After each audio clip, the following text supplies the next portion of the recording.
Corso Fleury de la Saint-Terre. Les chars arpentaient le macadam et la bataille faisait rage.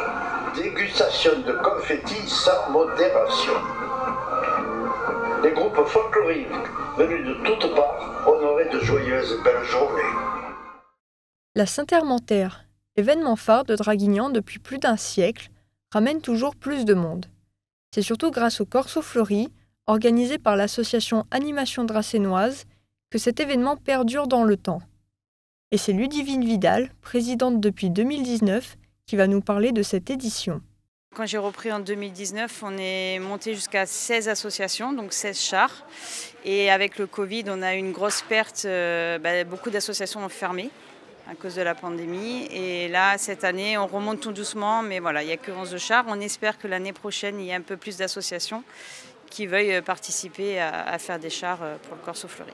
On commence les réunions début janvier avec les associations qui veulent participer, donc on leur explique donc le fonctionnement.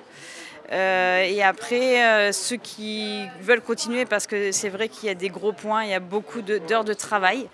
Et donc ceux qui sont motivés, on commence à partir de mi-mars la construction des chars et ils ont 2 mois et demi de travail. Donc ils viennent souvent le week-end, le soir. Et voilà, il y a 2 mois et demi de travail intense. On prend toutes les associations, des groupes d'amis. Là, on a le collège Jean Rostand. On a le Fonds Clovis qui est là. On a avec le handball, on a l'APF. Donc ils sont en collaboration, ils travaillent à 2 sur le même char. Après voilà, c'est associations sportives, il y a donc l'animation aussi, le BMX, le foot, voilà. Il y a les archers. Voilà, il y a pas mal de... C'est ouvert à tout le monde. Donc on espère l'année prochaine avoir plus de chars. Alors le thème de cette année, c'est les dessins animés, mais hors Disney. Donc on est parti sur des dessins animés un peu de l'ancienne époque, mais pas de Disney.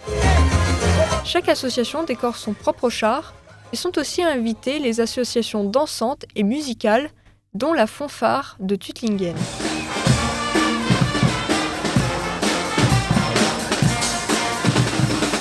Donc samedi, on organise la grande table, donc elle aura lieu à partir de 19h30 sur boulevard Clémenceau, avec Maxence en premier concert qui va chanter, et après on finit avec le groupe Okazu.